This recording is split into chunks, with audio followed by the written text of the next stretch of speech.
Թաթուլ Ալթունյան, խմբավար, երաժշտագետ, մանկավարժ, ԽՍՀՄ ժողովրդական արտիստ, պետական մրցանակի դափնեկիր։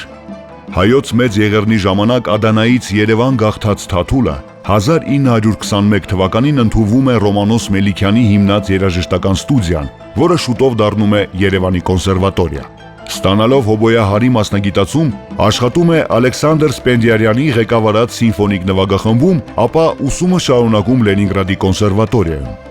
1937 թվականին Ալթունյանը հիմնում ու ղեկավարում է Հայաստանի պետական ակադեմիական երգչախումբը, իսկ մեկ տարի անց հիմնում եւ ավելի քան 3 տասնամյակ ղեկավարում է հայկական ժողովրդական երգի պարի համույթը, որը շրջագայելով Սովետ Միության ողջ տարածքով ու աշխարհասփյուր հայկական գաղթօջախներով հանդիսատեսին է ներկայացնում Կոմիտասի, Կարամուրզայի, Սպիրիդոն Մելիքյանի,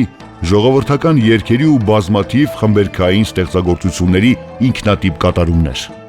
Անգնահատելի է Թաթուլ Ալթունյանի ավանդը հայկական ժողովրդական երգարվեստի պահպանման ու զարգացման գործում։ Եվ իբրև այդ ավանդի գնահատական, Մեծ հայի անունով է կոչվում իր իսկ հիմնած հայկական ժողովրդական երգի պարի պետական համույթը։